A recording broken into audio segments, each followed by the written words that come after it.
Bueno, las bodas del Cordero. Vamos a empezar entonces a hablar sobre el tema de las bodas del Cordero y preste mucha atención porque le voy a dar mucho detalle respecto a este asunto. Y luego vamos a hablar entonces del asunto del divorcio en lo que se trata a la ley de las relaciones entre personas, marido y mujer. Pero esto nada tiene que ver con las bodas del Cordero. Una cosa es un asunto de trato entre personas y otra cosa es algo celestial, a lo cual se le llama las bodas del Cordero. Son cosas distintas. Así que vamos a hablar de las bodas del Cordero. Bueno, para poder entender el asunto de las bodas del Cordero, primero hay que entender lo que dice el Génesis en el capítulo 3, específicamente en el capítulo 2 y 3. Bien, ahí podemos ver en el Génesis capítulo 3 cómo Dios crea a Adán. Pero al cabo de un tiempo se da cuenta que Adán está solo y dice, haré para él ayuda idónea. Y dice que lo lanza a un sueño muy profundo. Y en este sueño profundo de Adán dice que de su costilla saca un pedazo de su costilla y de su carne y hace a Eva. Este es el relato del Génesis. Claro que mucha gente puede creer que este relato es un relato poético. No importa. Este es el asunto, que Adán y Eva son hechos de una misma carne. Y Eva sale del cuerpo de Adán. Esta es la enseñanza que el Señor nos da en el Génesis. Esto es lo que está escrito. Y yo lo estoy recordando. Giancarlos, sí, si me aguardas un momento, en este momento estamos hablando acerca de las bodas del Cordero. Y sí, claramente Israel y la iglesia son dos cosas distintas. Y hay profecías para cada uno. Pero en este momento estamos hablando de las bodas del Cordero, ¿sí? ¿Está bien? Lo digo para que no repitan el mensaje 35 veces y luego la moderación les quite del comentario. O sea, quiero que estén ahí todos cómodos, tranquilos, escuchando acerca de las bodas del Cordero. Bueno, entonces, esto es un sentido figurado de lo que Cristo haría. Si Eva es parte del cuerpo de Adán, y de la costilla de Adán sale su mujer, que también es su esposa. Por eso la Escritura dice más adelante que la iglesia nace de Cristo, de su mismo cuerpo crucificado en la cruz, de su costado y de su sangre, que es a través de la fe en Jesucristo que nosotros venimos a ser parte del cuerpo de Cristo. Entonces, por este motivo, en sentido figurado, sabemos que las personas que han creído en Cristo Jesús son parte de su propio cuerpo, como Adán y Eva son parte de un solo cuerpo, el de Adán. Por eso la Escritura lo compara a Jesús como el segundo Adán. Dice que Cristo es el Adán perfecto, el que vino a unificar de nuevo esta relación de Dios con la humanidad a través de su carne. Entonces, a través de su sacrificio en la cruz del Calvario, Cristo, de su costado, de su pacto en la sangre del Cordero, nace la esposa del Cordero, que es la iglesia, que también es parte de su cuerpo. ¿Usted está entendiendo esta metáfora? Bueno, si usted entiende esta metáfora, usted va a entender que cuando Cristo vuelva a retirar a la iglesia, que es también su cuerpo, que es también su esposa, usted va a entender en el sentido en el que está hablando las Escrituras, de que Él viene a buscar a su propio cuerpo para galardonar a aquellos que se han mantenido en obediencia en este periodo de la gracia, que es el periodo más largo de trato de Dios con la humanidad en el sentido en el que está determinado. ¿Por qué? Cuando en los primeros 1000 años de la humanidad Dios se mostró ante el hombre todavía era inocente para entender muchas cosas de lo que Dios estaba haciendo con él. En el segundo milenio vemos en toda la historia del Génesis, en la historia del Éxodo, del Levítico, vamos viendo que la humanidad ya va teniendo un trato más superior con el Señor, ya recibe la ley, ya reciben muchas cosas. Bueno, se da cuenta que el tiempo en el que, gracias por el regalito, mi estimado Horacio, Dios te bendiga. El tiempo de la gracia es el tiempo más prolongado que existe en la humanidad, ya que Dios trataba con la humanidad de mil en mil. Primero vino la inocencia, luego vino la conciencia, luego la promesa, luego el tiempo de la ley, y ahora, venido Cristo, se abre una puerta llamada la gracia de Dios, ¿verdad? Este tiempo de gracia Dios está prolongando lo máximo que se puede para que todos reciban a su Hijo Jesucristo como el Mesías. Dios está creando en sí mismo un cuerpo durante estos 2000 años. Exactamente ahora estamos a 1993 años de la creación de este cuerpo de Cristo. El misterio de la iglesia no estaba revelado en la antigüedad.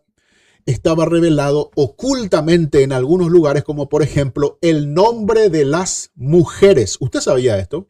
¿Usted sabía que el nombre de las mujeres más importantes de la antigüedad, como por ejemplo Eva, que significa mujer, Sara, que vino a ser Sarai, o creo que era así, Sara primero y luego vino a ser Sarai, luego los nombres de Ruth, los nombres de Tamar, Agar, todos estos nombres, si usted los pone todo su significado hasta María, en estos nombres usted puede ver reflejada a la iglesia. Estaba oculto, estaba no a la vista ni a la revelación de ningún profeta. Débora, estaba Noemí, Tamar, todos estos nombres de mujeres. A ver, si usted sabe, por ejemplo, los nombres de los varones, Adán, Set, Mahalalel, Jared, Enoch, Matusalén, todos estos nombres, si usted hace, por ejemplo, los primeros 10 nombres de la Biblia, usted va a encontrar que ahí ya se predica el mensaje de lo que Cristo haría por la humanidad, que es entregarse a sí mismo. Y si usted mira los nombres de las mujeres, usted se va a dar cuenta que estas mujeres hablan, por ejemplo, la mujer de cuya simiente saldrá el Salvador. Así van predicando las mujeres. Y dice en algunos de los nombres, como por ejemplo Agar, otros nombres, Esther, usted se va a dar cuenta que muchas de ellas son extranjeras, son gentiles, no son del pueblo de Israel. Como por ejemplo Rahab. Rahab la ramera no es del pueblo de Israel. Por ejemplo, la otra, la que era la nuera, Ruth, tampoco es del pueblo de Israel. Ella viene a ser una extranjera. Entonces, fíjese que cuando usted va viendo estas cosas ya en el Antiguo Testamento, se va entendiendo de que habrá una iglesia gentil. Y Dios ya lo viene diciendo en ciertas profecías. Por ejemplo, usted va a encontrar en el Deuteronomio 24 dice, entonces, porque vosotros me habéis empujado a celos, adorando a otros dioses ajenos que no conocisteis, yo también os empujaré a celos a vosotros y me haré de otro pueblo y ellos me llamarán Dios. ¿Se da cuenta? Estas cosas que Jesús lo vuelve a mencionar en Mateo 23. Recuerda que Jesús, cuando ya está entrando en Jerusalén a punto de festejar su última Pascua, Él le dice a Israel esta profecía: a Jerusalén, cómo he querido juntarte como las gallinas juntan a los polluelos, pero no has querido. Dice, entonces no me volveréis a ver hasta que digáis, bendito el que viene en el nombre del Señor. Y usted se está fijando que el trato de Dios con Israel va cerrando un ciclo. Y a partir de aquí, usted se da cuenta, gracias a mi estimado Rueda del Alfarero, Dios te bendiga. Usted se va fijando cómo Cristo va cerrando el trato con Israel para abrir ahora la promesa que le hizo a Abraham, que de tu simiente y de tu descendencia será de bendición para todas las naciones. Y si se da cuenta, esta bendición que es para todas las naciones se empieza a abrir en este momento en el que Cristo está a punto de entregarse en la cruz. Se entrega, Él muere, resucita y va y le dice a sus discípulos durante 40 días ya resucitado, quedaros en Jerusalén porque de aquí a unos días vendrá el Paráclito. Yo os enviaré al Espíritu Santo y Él será para vosotros testigo y os recordará todas las cosas que yo os he dicho.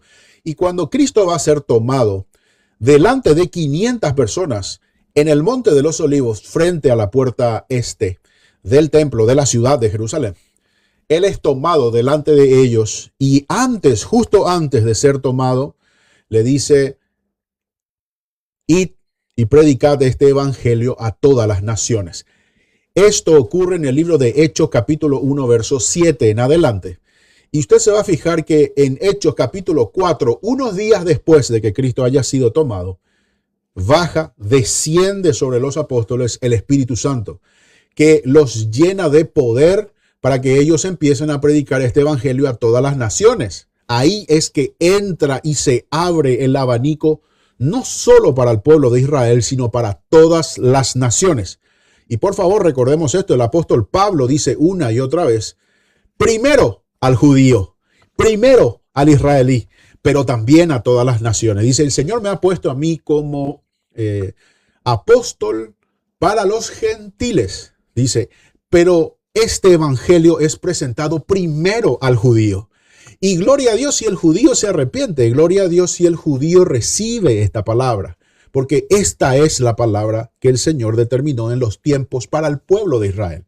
Así que la iglesia hoy en día forma parte en un cuerpo de todas las naciones, incluido el pueblo de Israel, si se convierte alguno del pueblo de Israel. Recordemos que Jesús era de Judá, de la tribu de Judá.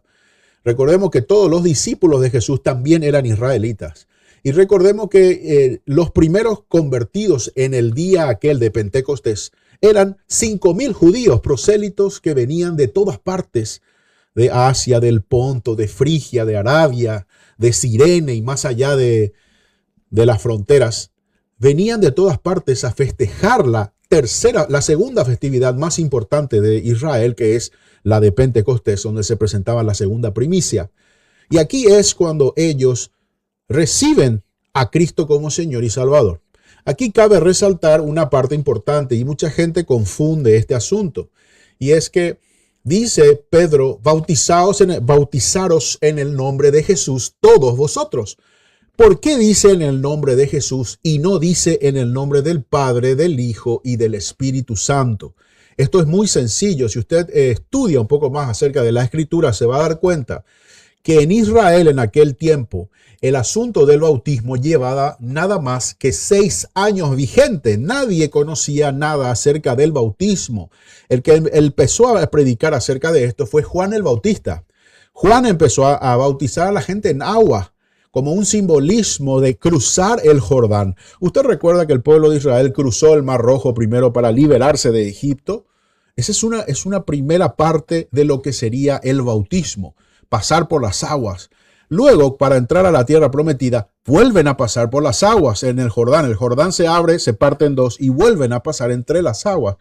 Cuando aparece Juan el Bautista, le enseña a todo el pueblo de Israel que había que bautizarse, había que pasar por las aguas. Bien, entonces, esta purificación que enseñaba el Juan el Bautista llevaba 6 años nada más en Israel. Y se le conocía como el bautismo de Juan. No se conocía como el bautismo de Juan de los Palotes, Pepito de Ruperto. No, este bautismo era nuevo. Nadie entendía lo que era el bautismo hasta que vino Juan. Juan empezó este movimiento, entonces el bautismo se conocía como el bautismo de Juan. Bueno, explicado esto, y recordemos que estamos hablando de las bodas del Cordero, que voy a venir a llegar hasta ese punto en un momento. Recordándole a usted todas estas cosas, preste atención. Cuando Pedro empieza a predicar acerca de bautizaros en el nombre de Jesús, lo que está diciendo Pedro aquí es que estas mismas personas que estaban escuchándolo predicar en Jerusalén 50 días después de la crucifixión de Jesús, eran las mismas personas que habían venido para la festividad de la Pascua hacía 50 días atrás. Y pasados los 50 días, ellos mismos estaban en Jerusalén para festejar la segunda fiesta más importante del calendario hebreo, que era Shavuot, es decir, Pentecostés. Estos que estaban en Jerusalén fueron los mismos que dijeron: matadlo, crucificadlo, dadnos a Barrabás. ¿No se dan cuenta de esto? Era el mismo grupo de gente, badulaques, que estaban ahí, que gritaban, crucifícalo. Estos mismos, 5,000 dice que de ellos se convirtieron ese día que Pedro empezó a predicar esto. Por eso Pedro los llamaba a ellos a arrepentirse y bautizarse en el nombre de Jesús, no en el bautismo de Juan, sino ya en el nombre de Jesús, para arrepentimiento y perdón de pecados por haberlo matado al Hijo de Dios, al Mesías. Entonces él hablaba acerca de todas las profecías relacionadas a que el Mesías tenía que padecer. Y ellos abrieron los ojos, se dieron cuenta del error, y cuando llegaron a las aguas, ahí los discípulos se entiende que los bautizaban en el nombre del Padre, del Hijo y del Espíritu Santo. Ya no solamente en el bautismo de Juan, sino en este nuevo bautismo llamado el bautismo en el nombre de Jesús, en el cual se incluye el nombre del Padre, el Hijo y el Espíritu Santo. El que entiende la palabra se va a dar cuenta que era una simplificación para explicar que ya no era el bautismo de Juan, sino que era el bautismo de arrepentimiento por haber matado al Hijo de Dios, si usted era judío y se encontraba en ese momento en Jerusalén. ¿Ok? Bueno, pasado al siguiente punto, quiero informarle a todos ustedes que la iglesia la componen gentiles, judíos, prosélitos y todo aquel que cree. ¿Está bien? La iglesia no tiene nacionalidad. La iglesia está compuesta de todas las naciones, incluido Israel, pero en la fe, no en la nacionalidad política de nacimiento.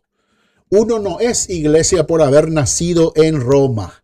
Uno no es iglesia por haber nacido en Singapur.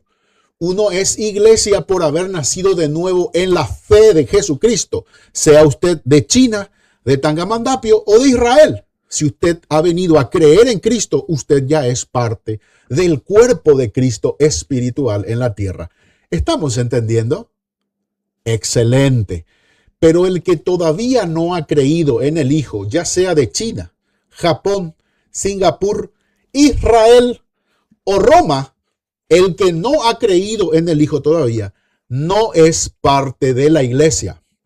Por lo tanto, la iglesia no es un edificio. La iglesia no es una denominación. La iglesia no es el que está en la esquina de tu casa.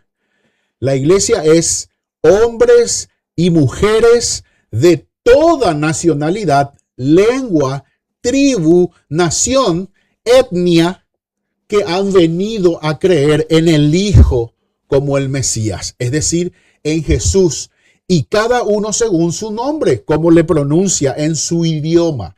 En China le dicen Ching Chung Fan, lo digo por decir. En Japón le dice Tokito el Tokame, lo digo por decir, no sé cómo se dirá. En Tangamandapio se dice Jesús. En Estados Unidos se dice Jesus. En portugués se dice Jesús. En árabe se dice Isa. Usted no está obligado a decir Yeshua HaMashiach, porque si usted no dice Yeshua HaMashiach, usted está condenado. Esto es una mentira, es una falacia.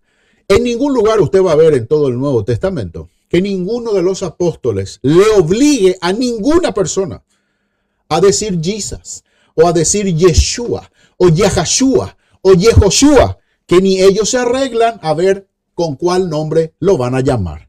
Usted no está obligado a llamarle en hebreo a nadie, ni en griego, ni en tangamandapionés. Llámelo usted en su propio idioma, que Cristo no es un ignorante para no saber que se está dirigiendo usted a él. Y otra pregunta que le voy a hacer a los grandes iluminados del momento. ¿Ha usted escuchado alguna vez que alguien haya sido libre de un espíritu demoníaco en el nombre de Yahashua? ¿De Yeshua HaMashiach? ¿Usted ha visto? Dígamelo a mí. Si usted ha escuchado que haya alguien así, sé libre en el nombre de Yahashua HaMashiach. Mira, ahí va.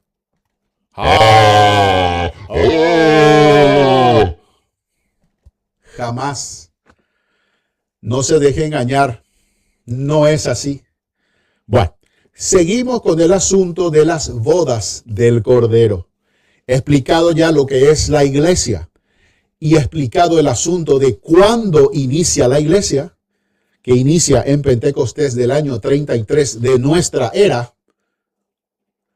Ahí empieza entonces a predicarse este evangelio fuera de las fronteras de Israel, para la salvación de Israel y del mundo entero.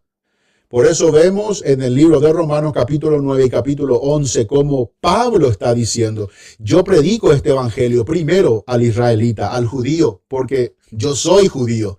Dice, también, él dice que es de la tribu de Benjamín, creo. Entonces él dice que él predica este evangelio para sus hermanos primero, pero también predica a las naciones. Este es el ministerio que él recibe de Cristo. Se da cuenta que Israel no está exenta de convertirse en la iglesia en este momento si ellos pueden y vienen a la fe. Ahora Pablo también explica en el capítulo 11 de Romanos que en este momento Israel tiene un velo porque ellos han sido enceguecidos para que nosotros los gentiles pudiéramos acceder ahora a las promesas que eran de ellos. Pero esto no significa que Dios haya abandonado a Israel, porque si Dios abandonó las promesas eternas que le hizo a Israel, entonces no hay por qué confiar en este Dios. Y sin embargo, eso no es lo que enseña Pablo. Pablo dice que si Dios prometió cosas eternas a Israel, las va a cumplir, así como también va a cumplir con usted, que es la iglesia. Así que por favor no se desvíe, porque hay mucha gente desviando esta historia. ¿Y sabe cuál es el grave error de desviar la palabra? Que al cambiar una coma, un acento o una i, usted está torciendo las escrituras. Y decir que Israel está fuera de la promesa es mentira. Mentira del diablo. Mentira del diablo. ¿Ok? Bueno, me alegro.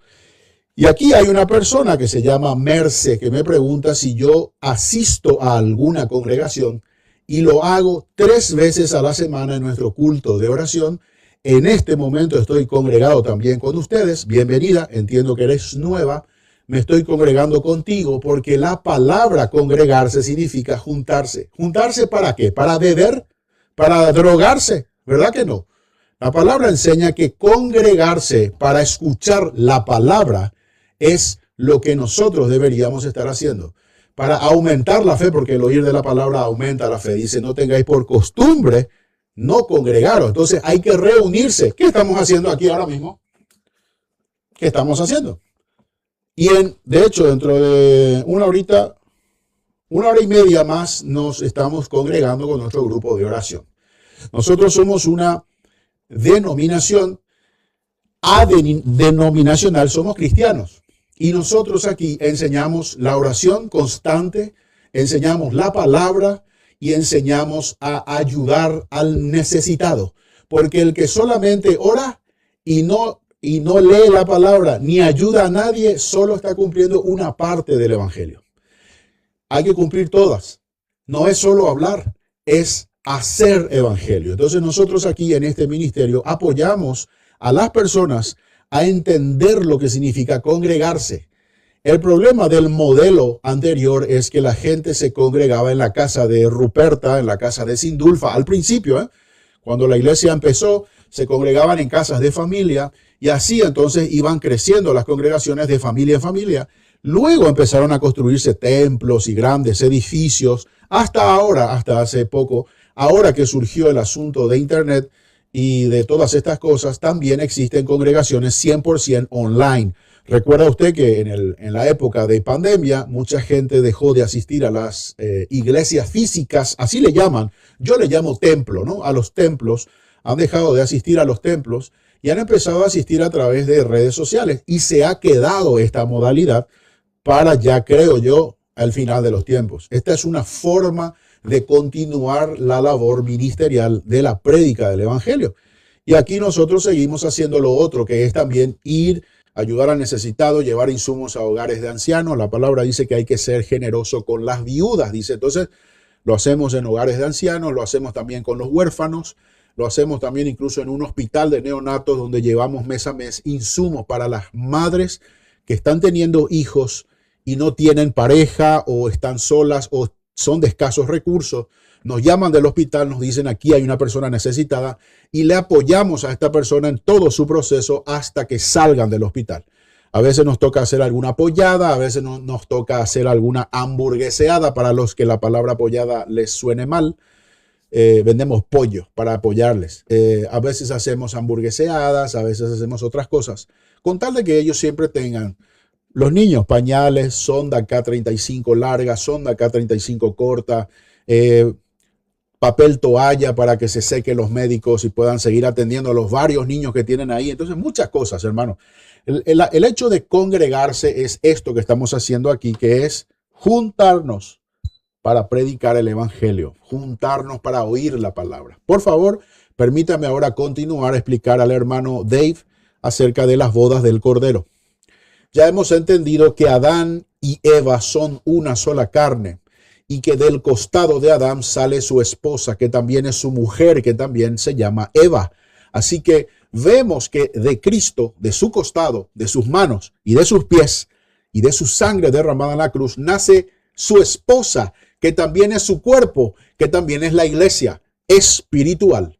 Así que, mi estimado hermano, si alguien dice que la iglesia es solamente la esposa, se equivoca, porque la iglesia es la esposa, la iglesia es el cuerpo del esposo y la iglesia es también hombres y mujeres que sirven a Cristo en justicia y en verdad, no solo de boquita para afuera. Para poder ser parte del cuerpo de Cristo hay que servirle a Cristo en justicia y en verdad y en permanencia. No es un día, no es un mes, es permanecer hasta el final, ya sea de tu vida o ya sea que hasta que Cristo venga y te retire de aquí. Bien, así que usted entienda por favor las escrituras. Primera de Corintios capítulo 12 habla el apóstol Pablo diciendo que él ha presentado a la iglesia como esposa, pero dice en el verso 12 al 17 de Primera de Corintios 12 que nosotros somos el cuerpo de Cristo. Nótese la palabra como una esposa y somos el cuerpo de Cristo. Lo que está diciendo Pablo aquí es que hay una comparación como y hay un hecho que es el cuerpo de Cristo. Nosotros somos el cuerpo de Cristo como un hecho, facto. No hay vuelta que dar. La iglesia, que son hombres y mujeres que le sirven a Cristo en justicia y en verdad, son el cuerpo de Cristo. Usted es Cristo mismo. ¿Por qué usted cree que se le empezó a llamar a los cristianos por primera vez? Usted lo va a leer en el libro de Hechos capítulo 11. ¿Por qué usted cree que se le empieza a llamar a los primeros creyentes en Jesús cristianos? Esto significa pequeños Cristos. Usted es Cristo. Ahora, pequeño no es. Se decía pequeño para burlarse, pero se le llamaba cristianos porque ellos reflejaban a Cristo. Usted debe reflejar a Cristo también. Refleje a Cristo en sus finanzas. Refleje a Cristo en su pensamiento, en su conducta. Refleje a Cristo en la carne. Así dice el apóstol Pablo. Porque juntamente con Cristo estoy yo crucificado. Ya no vivo yo, mas Cristo vive en mí. Las cosas viejas pasaron, he aquí todas son hechas nuevas. Y lo que vivo en la carne lo vivo para el Hijo de Dios. Este es el verdadero cristiano, hermano. No el que dice, dame vuestros diezmos, dame vuestra ofrenda. No. El que dice todas las cosas románticas. Dejad que todo el mundo piense lo que quiera y no nos enfrentemos a nadie. Seamos pétalos de rosa, hojitas de otoño. Es lo que predican hoy en día en los altares, que usted no tiene que ofenderle a nadie. Y Cristo no era así. Cristo le ofendía al que tenía que ofenderle por badulaque. Le llamaba directamente generación de víboras. Le llamaba directamente en su cara a los fariseos falsos, hipócritas. Usted usa la palabra hipócrita hoy en día y le van a meter un tortazo. Bueno, pues Cristo lo hacía sin problema y les llamaba necio a la gente. ¿Sabe por qué? Porque enseñaban al pueblo cosas que le hacían morirse al pueblo. Se moría el pueblo a causa de estas enseñanzas y doctrinas torcidas. ¿Por qué? Porque son doctrinas convenientes. Y esto mismo pasaba en la época de Jesús. Hoy en día tenemos la misma historia. Hay gente que habla acerca de Jesús, pero no predica a Jesús realmente. Predica doctrinas torciditas, tan mínimamente torcidas, para que usted no se dé cuenta de la diferencia. Y menos usted se va a dar cuenta de la diferencia porque usted tampoco lee, no lee en la escritura. Por eso Cristo decía que hay que escudriñar la palabra. El libro de Hebreos dice, y dice, teniendo que haber sido ya doctores en la ley en este momento, tengo que venir otra vez a daros los rudimientos básicos de la escritura, como si se tratasen ustedes de niños, teniendo que darle leche en vez de carne y cosa sólida espiritual. Tanto tiempo ha pasado ya que todavía tenéis necesidad de leche y no de sólido, decía Pablo. Bueno, pues yo le digo lo mismo a usted, tanto tiempo que estamos aquí y todavía usted no sabe qué es la iglesia. Usted cree que la iglesia es un templo que está en la esquina, donde lo que hay es pura señora chismosa. No. La iglesia es el cuerpo de Cristo presente en la tierra. Usted, yo, los que creemos en Cristo Jesús y los que vivimos bajo esta cobertura de Cristo, en oración, en súplica, en prédica de su evangelio, en ayuda a los demás. Que se note que usted es cristiano, hermano. Que se note por sus actos, que se note por sus palabras y que se note por su cuerpo, por su vida. ¿Ok?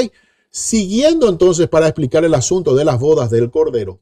Cuando Cristo venga a retirar a su iglesia, dice la Escritura que Cristo viene a retirar a los que se han mantenido fieles y verdaderos hasta su venida, que es la retirada de la iglesia, la reunión con Cristo en las nubes, episinagogis. Es una palabra que se utiliza solamente 2 veces en todo el Nuevo Testamento, episinagogis, que significa nuestra reunión con Cristo en las nubes. No es la parusía es la venida física de Cristo para tocar la tierra. ¡Poing! La parusía es eso, pero la episinagogis es nuestra reunión con Cristo en las nubes. Y Pablo lo dice 2 veces nada más en todo el Nuevo Testamento, dando a entender que esta reunión es solamente de Cristo y de los suyos. Y él pone el orden en el que van a ocurrir las cosas. Dice que el cuerpo de Cristo será resucitado primero los que durmieron en él. Es decir, ellos ya probaron la muerte y ellos son los primeros que van a resucitar porque ellos ya hicieron todo el ciclo completo de la vida y la muerte. Y luego vendrán los que todavía no gustaron la muerte y serán transformados para que este cuerpo carnal pueda ingresar al reino de los cielos, porque este cuerpo corrupto no puede entrar al reino de los cielos. Por lo tanto, la promesa es que Cristo viene a resucitar a los que durmieron en él con su mismo cuerpo, un cuerpo glorificado. Y los que estemos con vida seremos transformados primeros y arrebatados para recibir a Cristo en las nubes junto con los que durmieron en él. Que qué curioso, porque Primera de Tesalonicenses 4:15 dice que Dios enviará con Cristo a los que durmieron en él. ¿Por qué Dios tiene que enviar del cielo a Cristo y a los que durmieron en Cristo? Porque esto nos da a entender que las almas están en la presencia de Dios. Sus almas, sus cuerpos están aquí. La ceniza, los átomos, lo que sea, que se haya quedado. Imagínense que Dios es tan fiel que no va a dejar siquiera el átomo, ceniza, polvito o lo que sea del apóstol Pedro, Juan, Tomás, Sindulfo, yo, la señora que creyó en Cristo y que se fue ya hace un mes. ¿Se da cuenta? Cristo no va a dejar en absoluto ni un pedacito de partícula de nadie de los que han creído en él en esta tierra. ¿Sabe por qué? Porque Dios va a juzgar esta tierra y ni aún las partículas de los que durmieron en él van a pasar por esa tribulación que le viene ahora al mundo entero. ¿Se da cuenta de la fidelidad de nuestro Dios? Y él puede hacer eso. ¿Sabe por qué? Porque él es poderoso para hacerlo. ¿Y sabe usted por qué? Porque él prometió que lo haría. Punto. Que a ti te guste, bien. Que no te guste, bien. Eso no es cuestión de que a ti no te guste, que no va a ocurrir. Esto va a ocurrir porque va a ocurrir y punto. ¿Estamos? Bueno. Pero hermano, ¿qué pasó de los del antiguo Por aquí dice que va a resucitar solo los que creyeron en Cristo, pero como Cristo no vino todavía en la antigüedad, ¿qué pasa con los que murieron en la antigüedad? Ellos ya resucitaron, hermano. Lo que pasa es que usted no lee. Los de la antigüedad ya resucitaron con Cristo en su resurrección. Lo dice Mateo 27 en el verso 53. Ellos ya están con Cristo en cuerpo glorificado arriba, sirviendo en el templo celestial con Cristo como sumo sacerdote. Lo dice el Apocalipsis. Cristo no está solo allá arriba.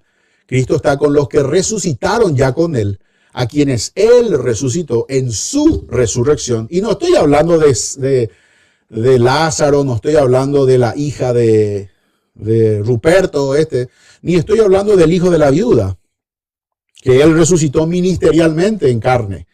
Estoy hablando de los que resucitaron con Cristo en su resurrección, con cuerpo glorificado ya, igual al de Cristo.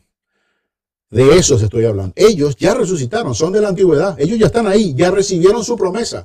¿Y sabe por qué esto está escrito en la palabra? Para que usted sepa que Dios no va a fallar con su resurrección ahora.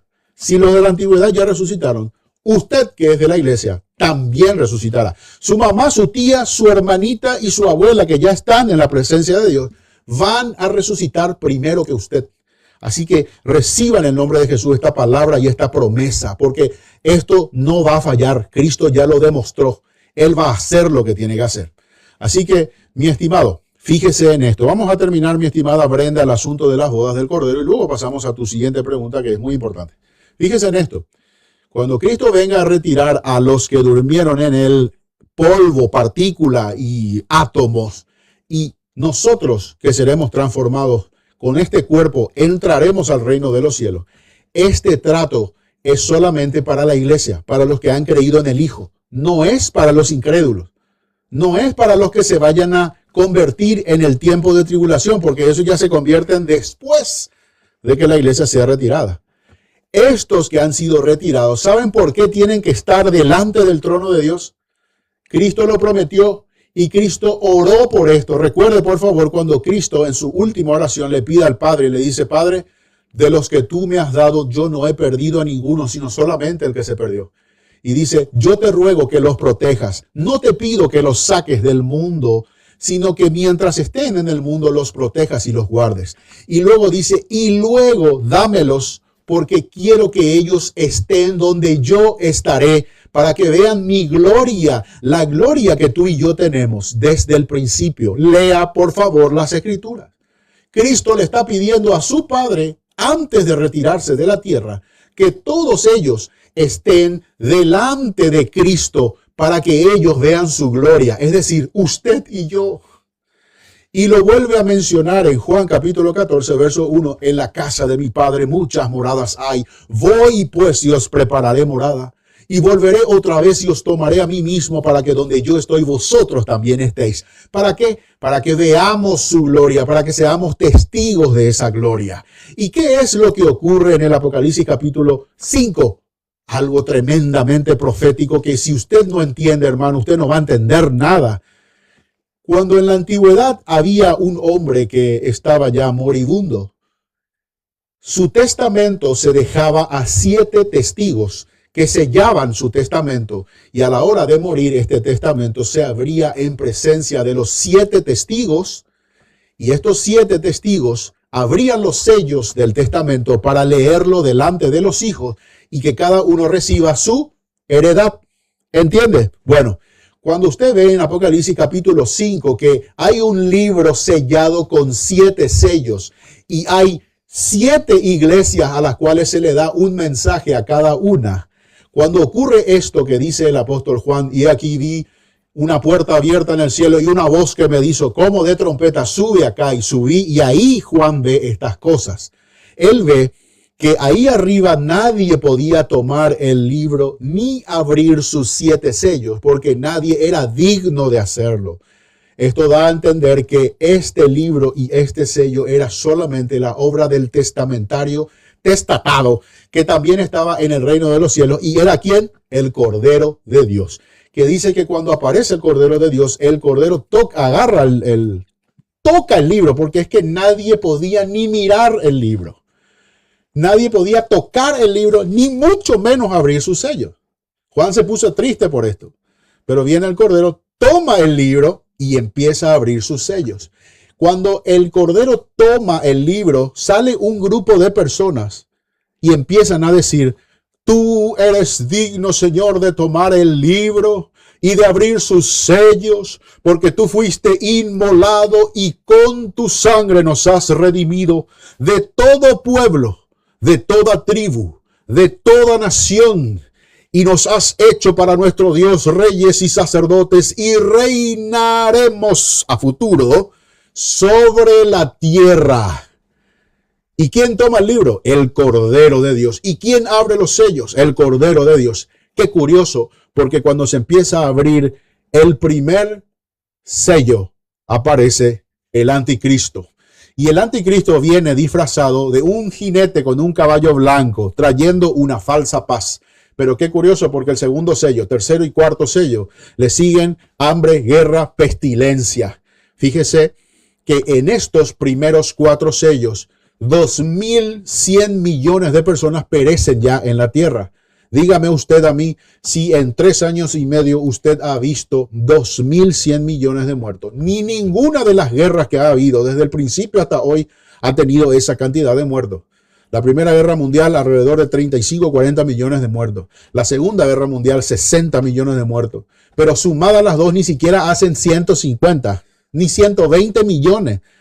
La Escritura dice que la cuarta parte de la tierra fue víctima de este asunto de la apertura de los 4 sellos, porque dice que el primer sello trae un jinete con una falsa paz, luego el siguiente jinete guerra, el siguiente jinete trae hambre y destrucción y situaciones financieras extremas, y el cuarto dice que trae la muerte y el Hades detrás de él, pestilencia.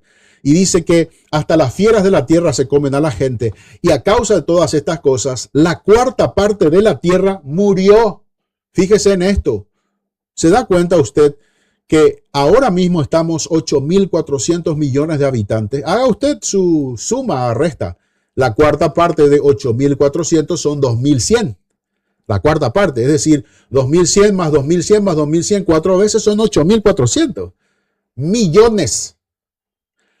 A la gente que no sabe leer y discute de que no, es que los sellos todavía no es la ira de Dios. A ver, dígame usted a mí si que las fieras se coman a la gente de la tierra. Y estamos hablando, mire, cuando la palabra dice fiera, no se está refiriendo a leones, hienas y chacales. No. Cuando dice fiera, significa todo animal que tenga colmillo, todo animal que tenga garra y todo animal que tenga uña. Eso es una fiera. Y si usted tiene un perro, eso es una fiera. Usted tiene un gato, esa es una fiera. Toda fiera de la tierra dice que se va a comer a la gente en ese tiempo. Va a haber tal histeria mundial que hasta las fieras se van a comer a la gente. Entonces, la apertura de los sellos es ya el inicio de la ira de Dios. Lo dice además el mismo capítulo 6, verso 17. Dice, peñas caer sobre nosotros porque el gran día de su ira ha llegado y quién podrá permanecer en pie. Y recuerda que cuando se dice eso, apenas se abrió el 6º sello recién. Falta todavía el 7º. Pero claro, como la gente no sabe leer, no se está dando cuenta que ya hay una exclamación a la apertura del 6º sello de que la ira de Dios ya empezó. Y la ira de Dios ya viene empezando desde el sello 1, sello 2, sello 3. Entonces, esto es básico de preescolares. Si la iglesia no está puesta para la ira, y la ira empieza en el capítulo 6, la iglesia ya no está. Y de hecho, usted no va a leer nunca más la palabra iglesia, porque la iglesia ya desapareció en el capítulo 4 del escenario apocalíptico. Ya desapareció. Ahora, ¿qué pasó con esta iglesia que ya desapareció y que ahora está viendo la apertura de los sellos? Esta iglesia está recibiendo su galardón y está recibiendo con cada apertura de sello su heredad. ¿Por qué dice el apóstol Pablo que nosotros estaremos recibiendo galardón? Y Pablo dice, si Dios quiere, yo recibiré mi galardón en el día final, dice. Bueno, mientras se va abriendo los sellos en la tierra, hay juicios. Pero mientras se va abriendo los sellos en los cielos, la iglesia recibe su heredad, hermano. Y lo dice, ¿sabe por qué? ¿Qué pasa? Que cuando Juan está viendo las cosas celestiales, estando él allá, empieza a ver las cosas terrenales y los juicios. Y estas cosas terrenales se van suscitando hasta que Él vuelve a subir la mirada y está otra vez en el cielo en el capítulo 19, galardón, regalo, premio, galardón, sí. En el reino de los cielos, Él vuelve otra vez en el capítulo 19.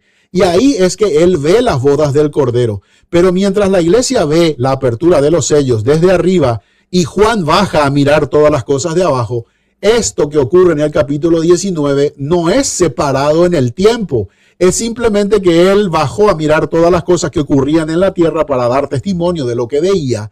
Y cuando vuelve a subir la mirada y está otra vez en el reino de los cielos, en el capítulo 19, Él está viendo lo mismo que Él empezó a ver en el capítulo 5.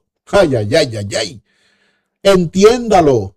Esto es, el Apocalipsis no es que usted, ay Dios, a mí me cuesta a veces que la gente sepa entender una coma, una i, un punto y coma. No, es que la gente no sabe leer, hermano, porque no sabe leer. Entonces, si usted no sabe leer, ¿cómo van a interpretar? Hay diptongos, hay reglas gramaticales, punto y coma, comas, hay pluscuamperfectos, pretérito, futuro. ¿Qué va a saber usted si usted no sabe leer? Eso es lo triste, que todavía a día de hoy, cuando deberíamos estar en cero analfabetismo en la tierra, la gente no sabe leer. Y entonces, para eso estoy yo aquí, para enseñarle. Pero ¿qué es lo triste? Que yo le estoy enseñando con mucho amor. Y la gente viene y me dice, eso no es así con H, porque usted está equivocado con Y y con B larga. Y digo, ¿cómo puede ser que me estén diciendo que yo estoy equivocado con H, con B larga y con Q? Y leer las escrituras requiere de un conocimiento básico, de lectura básica, de gramática básica. Es terrible esto, hermano. Y la gente está entregando toda su alma a doctrinas de demonios, hermanos, porque solamente aparece un personaje y les explica ¿por qué tal?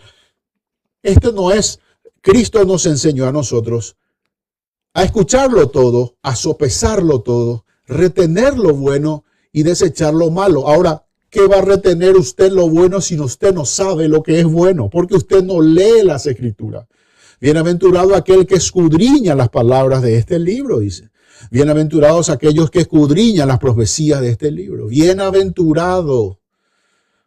Bueno, hermano, cuando la iglesia es tomada, empieza a ver la apertura de sellos y Juan ve que hay unas bodas en el cielo. Es el mismo acto ocurrido en el mismo tiempo. Todo dentro de un espacio de 7 años. Y ahí arriba las bodas del Cordero y los invitados a las bodas del Cordero es la misma iglesia. No son 3 grupos diferentes, como dice alguno por ahí, badulaque. La iglesia no va a ser tomada en 3 etapas, como dicen algunos, sinvergüenza, básicos de lectura.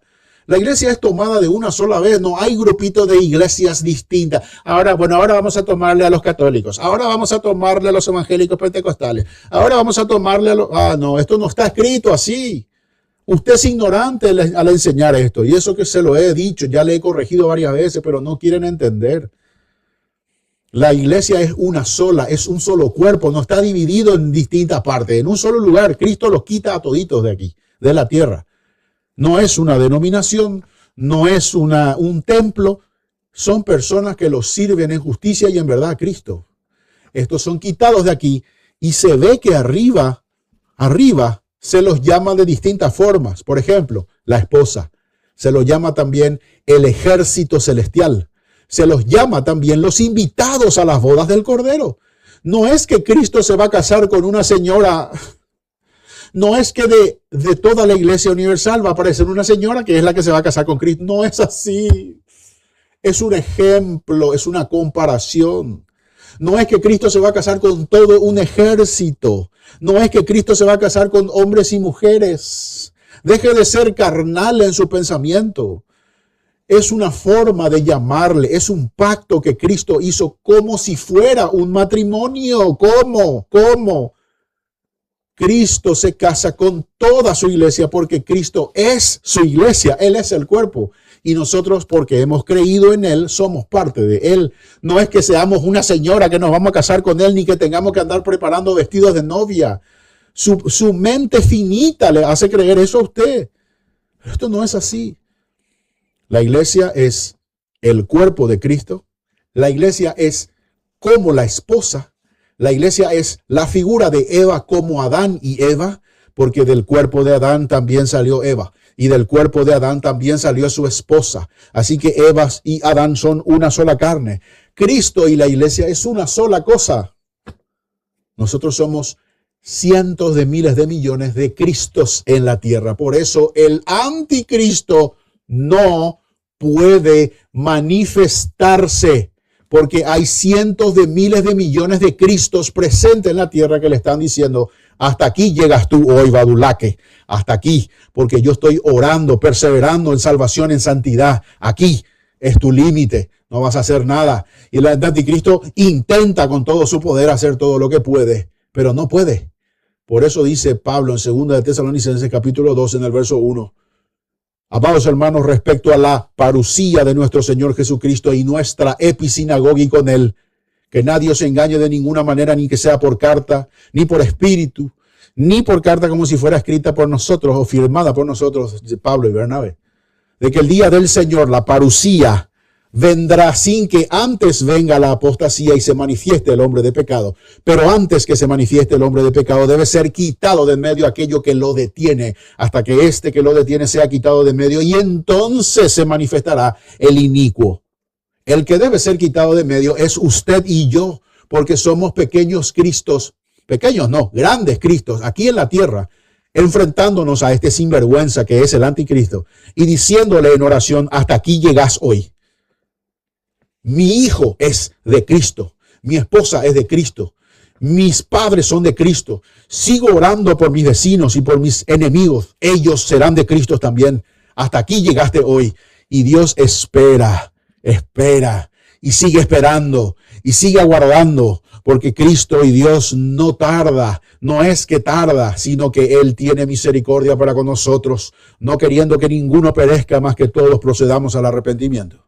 Entonces, cuando Juan está viendo a esta grupo de personas y hombres, el ejército celestial, los invitados a las bodas del Cordero, venir a Cristo y llevar adelante una fiesta como si fuera una boda, y entonces a la esposa se le concedió vestirse de lino fino, blanco, limpio y resplandeciente. Y dice: y este vestido de lino fino es las acciones justas de los santos. Bienaventurados los que son invitados a las bodas del Cordero. Y he aquí que yo vi un caballo blanco, y el que lo montaba, dice, tenía por nombre Fiel y Verdadero. Y en sus muslos decía el Verbo de Dios. Y tenía sus ropas manchadas de sangre, y lo seguía un ejército celestial, vestido de lino fino, blanco, limpio y resplandeciente, a caballos blancos. Entonces, ahí se puede ver que Cristo desciende a la tierra con este ejército celestial y lucha contra los ejércitos del anticristo y los vence y los lanza al lago de fuego y azufre. Y unos 45 días después, conforme a la profecía de Daniel capítulo 11, Cristo se sienta en su reino aquí en la tierra y trae a las naciones supervivientes delante de él y les dice: ustedes que estaban con el anticristo, que se dejaron marcar, ustedes que no ayudaron a estos al fuego eterno con su jefe, y ustedes que estuvieron, permanecieron, no se dejaron marcar, entren al gozo de mi Padre. Este es el día en que Cristo junta a los supervivientes, pero no es la iglesia. Usted lo está leyendo mal en Mateo 24:31, porque usted solo lee Mateo 24:31.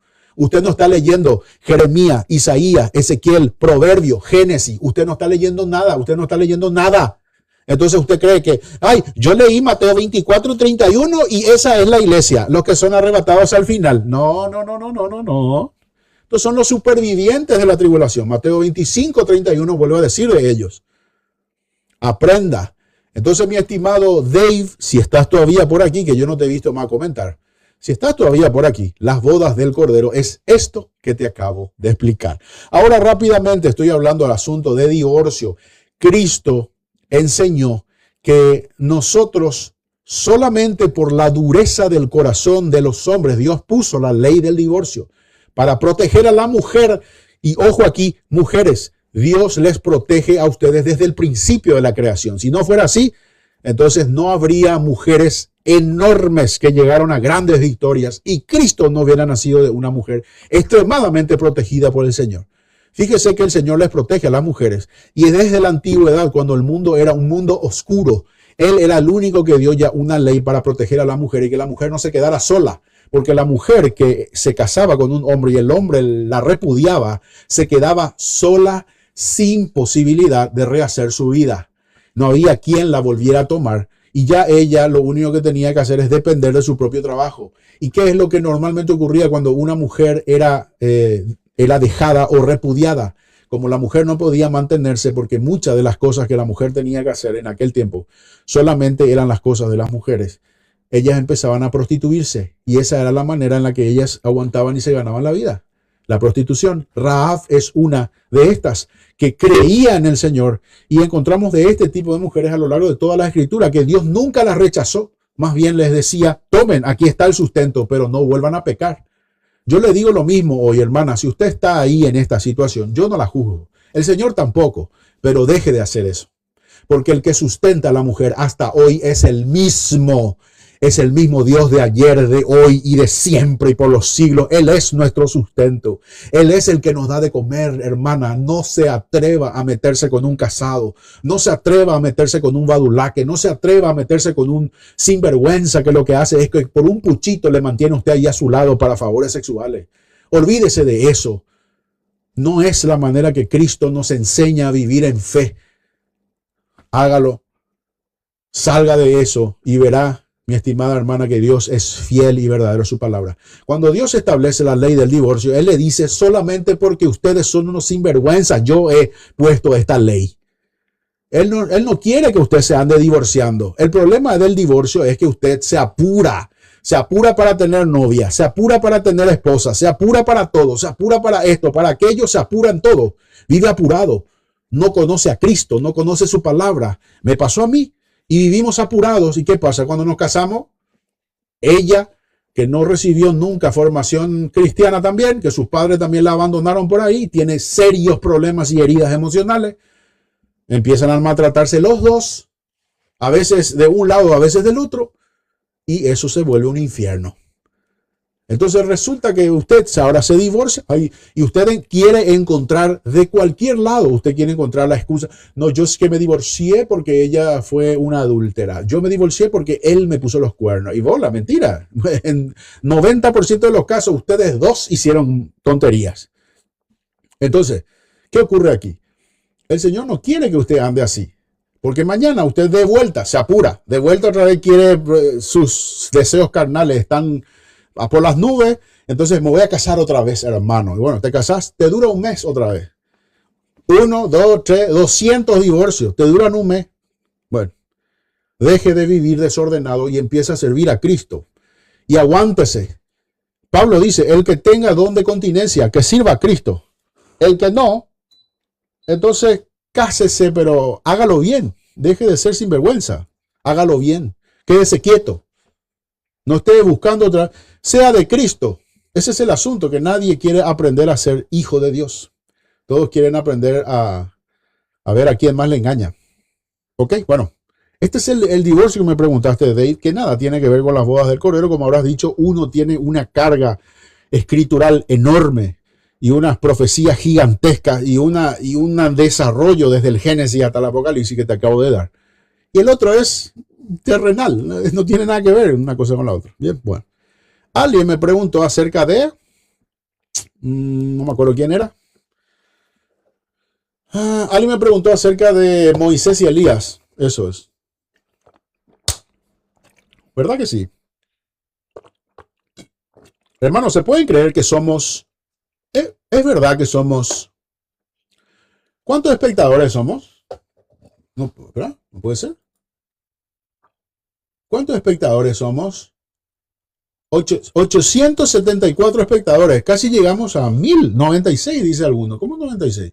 Yo estoy viendo 97. Número de espectadores en tiempo real. 97. Pero hemos llegado a casi 1000 personas desde que me conecté. Somos 96 ahora, poquito igual. Tenemos 28K de me gusta. Gracias a todos por los me gustas. Gracias a los nuevos seguidores que se han unido ahora en este maravilloso live. Gracias por los regalitos, que son 8 en total. Y le saludo a la hermana María Gómez, que me mandó 11 rosas, o 3 rosas, 200 rosas por aquí, 300 por allá. Gracias, hermana María Gómez. Espero también de ustedes algún que otro. Gracias. Solo por amor, nada de. Yo no cobro por esto, ni mucho menos, ¿eh? Por cariño, nada más. De hecho, le cuento que todo lo que yo saco de aquí de TikTok son de 4.000 rositas, es un centavo de dólar, así que tampoco es demasiado. Yo al final de hacer un live súper mega impresionante salen 3 centavos. Pero se agradece el amor y el cariño que tienen, ¿eh? Se agradece. Eh, Somos 98 personas, sí, correcto. Bien, entonces alguien me preguntó acerca de los dos testigos. Se lo voy a resumir porque puedo hablarle a usted desde el Génesis hasta el Apocalipsis otra vez acerca de estos dos. Pero una cosa sí le voy a decir a todos los que están aquí conectados y la mayoría de ustedes creen que uno de los dos testigos tiene que ser Enoc. Esto no está escrito en ninguna parte. Y muchas personas creen que Enoc tiene que ser uno de los dos testigos porque Enoc no vio la muerte. Sin embargo, en ninguna parte de las escrituras dice que el requisito para ser testigo es no haber muerto. Esto no está por ninguna parte. Se agarran de un pequeño texto por ahí que dicen que el hombre tiene que morir una sola vez y luego de esto el juicio. Pero esto no dice ni en contexto que el que no haya muerto tiene que ser testigo. Es decir, no. Lo que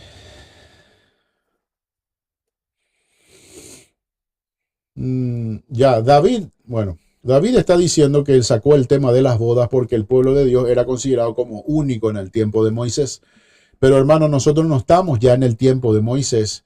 Y aunque Dios había llamado de manera especial al pueblo de Israel, recuerda por favor que cientos de personas fuera del pueblo de Israel recibieron también promesa. Uno de ellos, el hijo de Abraham llamado Ismael. Ismael tenía una madre llamada Agar, y Agar, ella la retiró de la casa de Abraham. Recordemos que le echó Sarai de ahí. Y Dios aún así le dio promesas también a Agar respecto a su hijo, y le siguió protegiendo a su hijo, hijo de Abraham, que no es parte del pueblo de Israel. Así que no cerremos nuestra lectura en una sola cosita que nos enseñaron y olvidemos que Ruth, Tamar, Agar, Raab y todas estas personas eran extranjeros. Y mire, recuerde que en el Levítico y en el Deuteronomio y en el Éxodo Dios les manda a Moisés a atesorar, cuidar, amar, respetar, peinar a los extranjeros dentro del pueblo de Israel. ¿Sabe por qué? Porque ellos fueron extranjeros en tierra ajena. Dice, no seáis vosotros opresores con el extranjero, a lo mismo que los egipcios fueron con vosotros. Así que Dios les pidió a ellos respeto para el extranjero que habitara con ellos.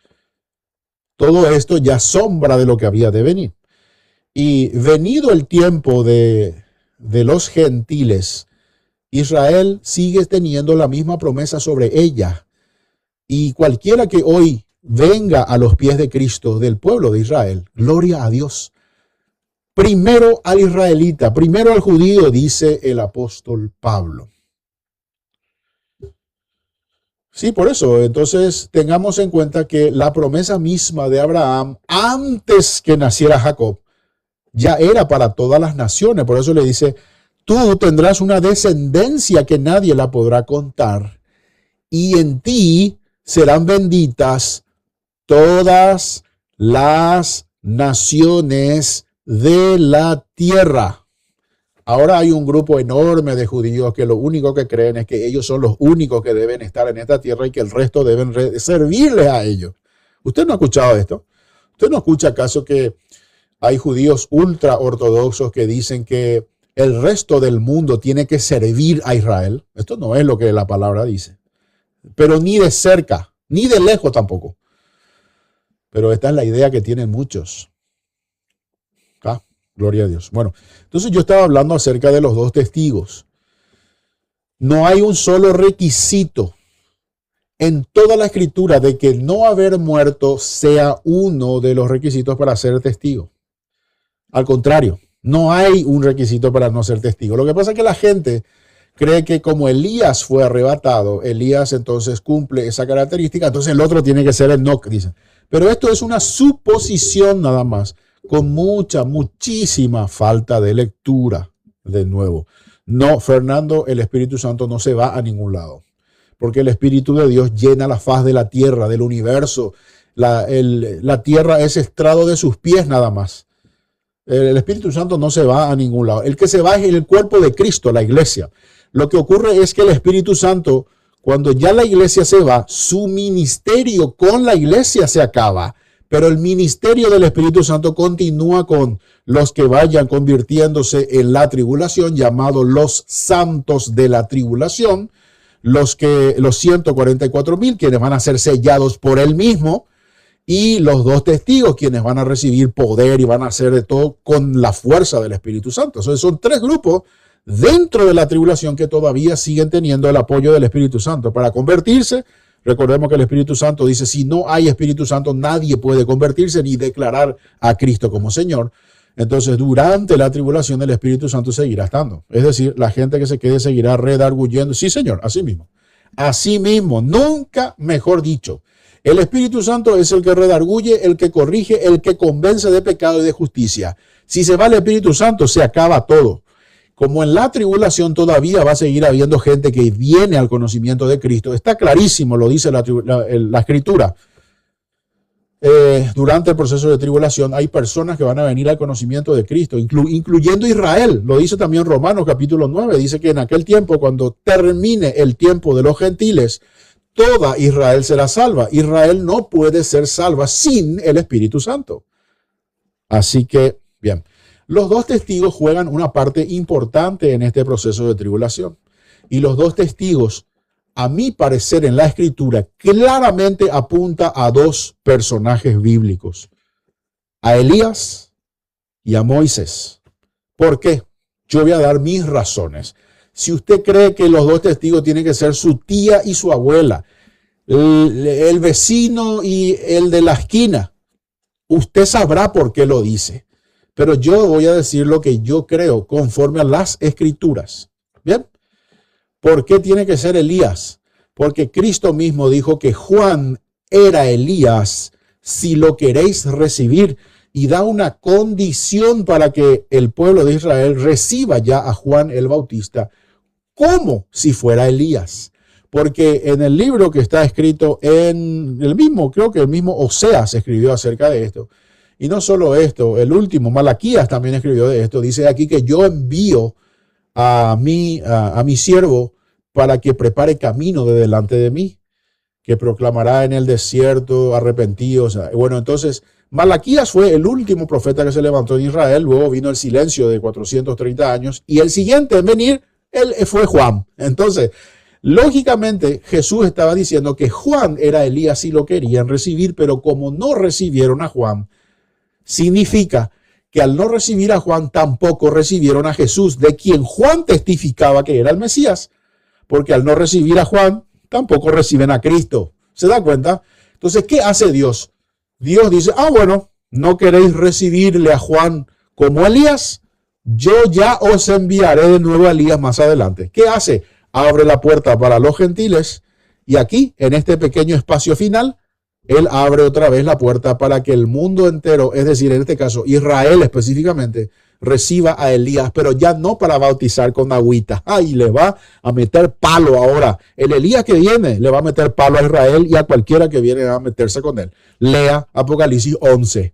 Apocalipsis 11 dice que este Elías empieza a hacer tantas señales, hace descender fuego del cielo. Ejércitos enteros sucumben delante de él, de una persona. No es un monte, no es un volcán, no es una fuerza poderosa. No. Es una persona literal, porque esta persona literal al final de su ministerio muere y resucita. Y un volcán no muere ni resucita. Ahora que usted se vaya a inventar que un volcán muere, resucita y viene el Espíritu Santo y se lo lleva delante de todos a un volcán, pues eso es cosa de usted. Pero eso no dice la Biblia. El siguiente es Moisés. ¿Por qué? Por varios motivos. Moisés delante de Faraón hizo ciertas señales y milagros que se vuelven a ver en el segundo de los dos testigos que hace las mismas señales que se hicieron delante de Faraón, las mismas. La tierra, el agua en sangre, hay pestilencias, hay ranas, hay de todo. Bien, entonces las mismas señales que hace el segundo de los testigos son las señales que hace Moisés delante de Faraón, pero eso no es todo, no acaba ahí. Resulta que en el Levítico dice que tiene que haber, aunque sea 2 o más testigos, para testificar o para acusar acerca de cualquier cosa a cualquier persona. Y en este caso, ¿en quién pone su confianza Israel? Hasta hoy, en Moisés. Dice, Jesús lo dice en Juan capítulo 5, verso 45. Dice, vosotros ponéis vuestra confianza en Moisés y Moisés escribió de mí. Dice, este mismo Moisés os acusa delante del Padre. Y este mismo Moisés os acusa delante del Padre. Ahora dígame usted a mí, ahí no dice os acusaba, ahí no dice os acusará. Dice que Moisés ya acusaba a Israel delante del Padre cuando Jesús estaba en la carne. ¿Qué significa esto? Esto es algo 5:45, que Moisés os acusa en presente. Esto está diciendo que Moisés había resucitado y había sido llevado delante de la presencia de Dios. Era el único que había sido llevado como Elías, pero resucitado delante de la presencia de Dios para acusar a Israel desde ya, desde ese momento. Por eso dice la palabra que los dos testigos son los dos olivos. Los dos olivos representan a Israel, la ley y los profetas. Hermano, entienda la palabra. No hay nada más claro que es Moisés, el otro de los testigos, porque es Moisés quien ya acusa desde el presente que estaba Cristo a Israel. Sí, por eso volví a repetir todo ahora. Yo volví a repetir absolutamente todo. Lo he dicho de nuevo. ¿Está bien? Bueno. Espero que lo hayan entendido. Y si alguien dice que es Juan y Elías, la abuela y Elías, Ruperto y Elías, no hay problema. Presente los textos bíblicos que lo aseguren. Y con mucho gusto le vamos a pasar la mano y le vamos a dar un diploma. ¿Qué problema hay? Pero si usted me demuestra con al menos 3 textos bíblicos, porque yo le estoy presentando a ti 3 textos bíblicos. Apocalipsis 11, Juan 5:45, Judas 1:9 y por si acaso Levítico 20. Vaya usted y dígame a mí, a ver si su otro testigo es Enoc y presénteme aquí 3 nomás, no quiero 4, 3 versos bíblicos que digan que es Enoc. Que haga las mismas señales que Enoc, que diga que Enoc va a volver, o que Enoc acusa a alguien en el cielo. Dígame usted, ya sabrá usted, con mucho gusto. Usted puede o no estar de acuerdo conmigo, pero presente los textos bíblicos. Ahora, si usted me presenta el cuento que le escribió su tía hace 20 años, eso no es la Biblia. No porque el libro de Enoc, no, el libro de Enoc no está en el canon bíblico. Por algún motivo será. No acepto cosas foráneas a la escritura, solamente la escritura. Con mucho gusto le recibimos, hacemos un live. Exacto, Dios escondió el cuerpo de Moisés porque no quiso que nadie sepa el lugar de su sepultura, porque tenía un trato especial con Moisés, porque lo iba a resucitar. Lo dice Judas 1:9, que un ángel vino a disputar ese cuerpo con Satanás, porque Satanás es el señor del imperio de la muerte y no quería que llevaran ese cuerpo porque Cristo todavía no había venido, pero como Dios es soberano, resucitó al cuerpo de Moisés. Diga lo que diga Satanás. Satanás no es nadie. Satanás es un secretario.